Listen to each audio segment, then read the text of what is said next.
Hi friends, அனைவருக்கும் வணக்கம். கூட்டுறவு வங்கியில் பார்த்தீங்கன்னாக்கா நகைக்கடன் வைக்க போகிறீங்கன்னா, இப்போ நகைக்கடன் தள்ளுபடி கிடைக்குமான்னு பார்த்தீங்கன்னாக்கா, 2 பெரு கட்சிகளும் பார்த்தீங்கன்னாக்கா தேர்தல் வாக்குறுதியில குடுத்துருக்காங்க நகைக்கடன் தள்ளுபடி.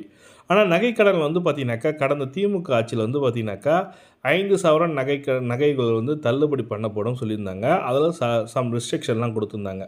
அதேபோல் இந்த தடவையும் 5 சவரனா எவ்வளோ சவரன்ன்றத சொல்லலை. அதேபோல் இன்னொரு கொஷினும் கேட்குறாங்க. என்னென்னா, நகைக்கடன் நான் வச்சுருக்கேன் சார், நான் அக்ரிகல்ச்சர் லோனில் வைக்கல சார், சாதாரணமாக நகைக்கடன் வாங்கியிருக்கேன் சார், அப்படின்னா எனக்கு தள்ளுபடி கிடைக்குமான்றது தான் கொஷினாக இருக்குது. இப்போ பார்த்தீங்கன்னாக்கா, யார் யாருக்கெல்லாம் இந்த நகைக்கடன் தள்ளுபடி கிடைக்கும் என்பதை முழுமையான ஒரு விரிவான ரிப்போர்ட்டாக பார்க்க போகிறீங்க. வீடியோ ஸ்கிப் பண்ணாமல் கடைசி வரைக்கும் பாருங்கள். வீடியோ பிடிச்சிருந்தால் லைக் பண்ணுங்கள், கூடிய சப்ஸ்கிரைப் பண்ணுங்கள். வாங்க வீடியோக்குள்ளே போகலாம். கூட்டுறவு வங்கியில் பார்த்தீங்கன்னாக்கா தங்கக்கடன் எடுத்தவர்கள் பலர் இந்த கேள்வியை கேட்கிறார்கள். நாம் விவசாயி இல்லை என்றாலும் நமக்கு தள்ளுபடி கிடைக்குமா? அதாவது முதல்ல ஒரு முக்கியமான விஷயம் தெரிஞ்சுக்கணும். அனைத்து தங்கக்கடனும் ஒரே மாதிரியானது அல்ல.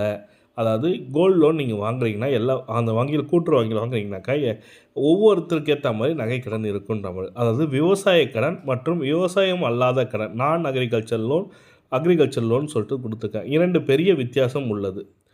அதாவது தள்ளுபடி பொதுவாக விவசாய கடன்களுக்கு மட்டுமே வழங்கப்படுகிறது. அதாவது நிலம் வைத்திருக்கும் விவசாயி, பயிர் சாகுபடி விவசாய நபர்கள், இவர்களுக்கு தான் அதிகமான வாய்ப்பு இருக்குது சொல்லியிருக்காங்க. நீங்கள் வேலை செய்பவர்கள், தொழிலாளர் மற்றும் வியாபாரி என்றால் உங்களுக்கு கடன் நான் அக்ரிகல்ச்சர் ஆக வைக்கப்பட்டிருக்கலாம்.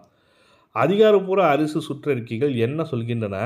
அவை தெளிவாக கூறுவது என்னென்னா, தள்ளுபடி திட்டம் குறிப்பாக விவசாய கடன்களுக்கு மட்டுமே என சொல்லியிருக்காங்க.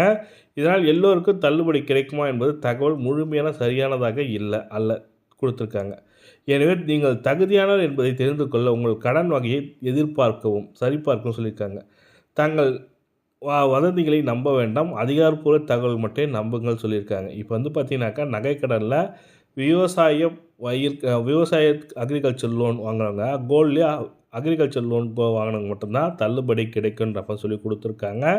நான் அக்ரிகல்ச்சர் லோன்னா நான் விவசாயம் பண்ணல சார், நான் கோல்டு லோன் வாங்கியிருக்கேன் சார், எனக்கு தள்ளுபடி கிடைக்குமான்றது இன்னும் ஃபுல் டீட்டெயில் ரிப்போர்ட் கிடைக்கல. வந்த உடனே அதற்கான அப்டேட் நம்ம சேனலில் அப்டேட் பண்ணுவோம்.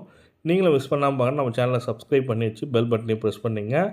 இது போன்ற பயனுள்ள தகவல் நம்ம சேனலில் ஷேர் பண்ணுவோம். மிஸ் பண்ணாமல் பாருங்கன்னா சப்ஸ்கிரைப் பண்ணிங்க. தேங்க்யூ.